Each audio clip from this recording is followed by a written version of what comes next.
tek dëgjoja për lajmërimin për të marrë fjalën, u përmendën fjalë të pamposhtur. E pamposhtur është Kumanova, prandaj jam unë sot këtu, sepse ju e rritët djalin tuaj Feta Alimin, i cili më mjekoi e më shpëtoi, në të cilit unë ja kam gjithë jetën time borxh atij dhe Kumanovës.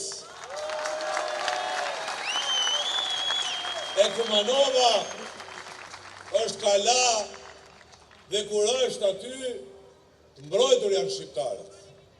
I nderuar Glauk, faleminderit për këtë përkrahje të juajën dhe të vetëvendosjes, sepse e kemi shumë nevojshme.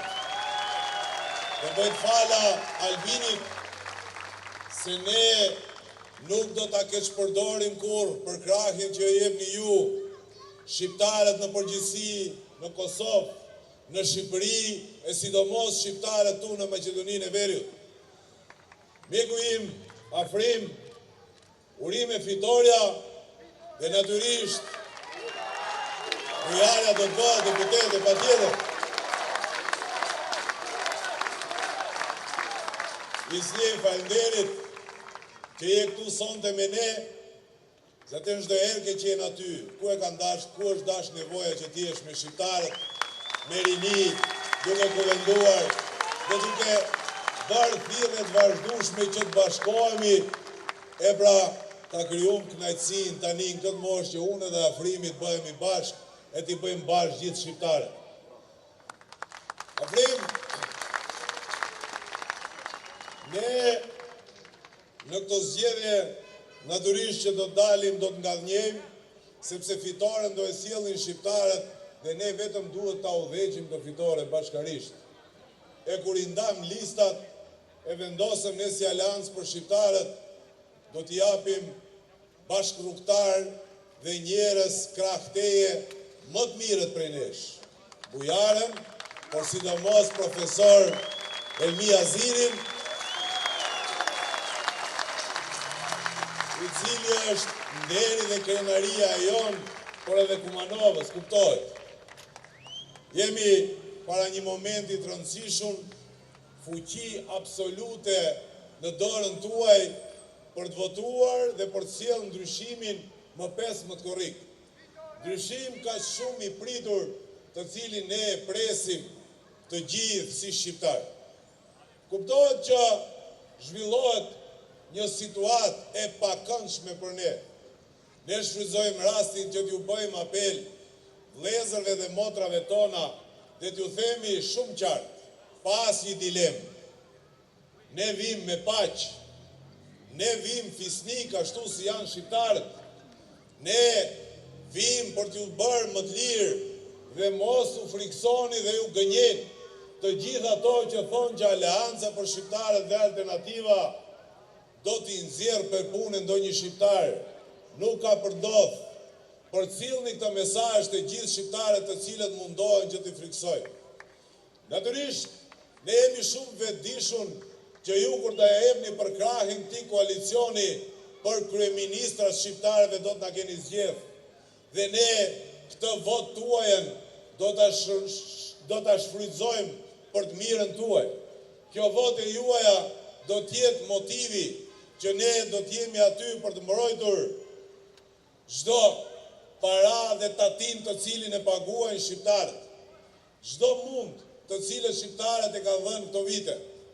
18 vite me radhë, fatkeqësisht shqiptarët e zgjodhen një koncept politik për kryeministrat të tyre të jenë.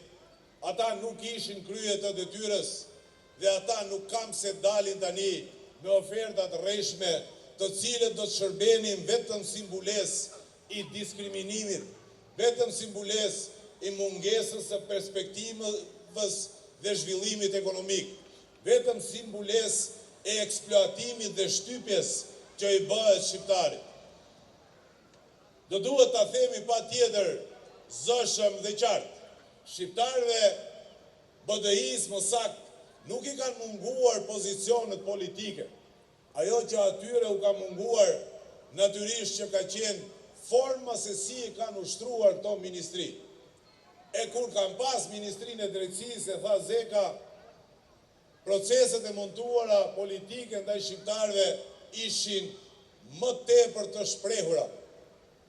E bashkë në këtë kohë, kur ato kishin ministër drejtësie dhe zëvendës ministër të punëve të brendshme, nënat dhe motrat tona tërhiqeshin zvarr, duke u bastisur gjysma e trojve shqiptarëve këtu në Maqedoninë e Veriut në kërkim të fakteve dhe fakte s'kishte. E kur kishin zëvendës ministra të punëve të brendshme, ato rrinin mes Gordanës dhe Sashës, duke u thënë shqiptarëve terrorista islamik, publikisht. E shqiptarët e kanë parë se si janë ata. E kur ata kanë ministër të arsimit, shqiptarët voglushët tanë, mija prej tyre, 5-6 vjeçar, ata nuk mësojnë dot në gjuhë shqipe, sepse nuk kanë shkolla dhe paralele për të mësuar në gjuhën e nënës së tyre. Ata detyrohen që të mësojnë fjalët e bukura në gjuhë të huaj. E kur këto janë ministra të arsimit, Kumanova nuk shek në ndryshim, sepse ndaj një obor Sami Frashi dhe Vuk Karadžići, dhe nga ana tjetër Sami Frashi me të njëjtat hapësira që ka kjo shkolla e Vuk Karadžićit, dhe ajo i ka të gjitha kushtet për një proces edukativ arsimor, i kanë të njëjtat hapësira, dhe Sami Frashi shqyqyr Zotit i ka 1200 nxënës, ndërsa Vuk Karadžići vetëm 84 nxënës. E pra kjo s'është e drejtë, dhe kjo është diskriminim. Dhe ne do ta ndërpresim këto fenomen. Shqiptarët paguajnë para në këtë shtet, dhe shqiptarët ka nevojë për shkolla të reja dhe standarde, dhe jo kazerma të cilët u jepën shqiptarëve për pas paralele dhe një vend ku duhet të mësojnë ata. Ne kemi qenë në çdo vendbanim në zonën numër 2. Kemi bërë edhe parafushat në mënyrë që të përgatisim programin ton. Eksperti më i madh i përpilimit të programit ton jeni ju. Erdhëm dhe i pam problemet me cilët përballeni. E pam Likovën që furnizon me ujë të gjithë Kumanovën, ujë që kalon mes fshatrave shqiptare, në për lagjet e shqiptarëve i len pa ujë dhe furnizohet lagjet e Maqedonasve me ujë. Kjo duhet ndërprerë dhe ne në programin toni kemi diku mbi 500 milion euro për 4 vite për investime direkte në infrastrukturë, shkolla e tjerë, në mënyrë që mbas 4 viteve këtë problem ta kemi të zgjidhur.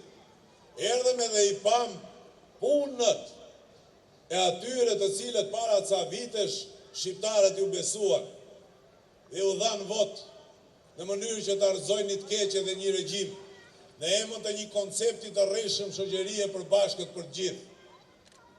Lagjet e shqiptarëve dhe fshatrat e shqiptarëve, fëmia e shqiptarit kur bëhet i aftë për dalë te lagja, te rruga, vetëm rruga i ngelet.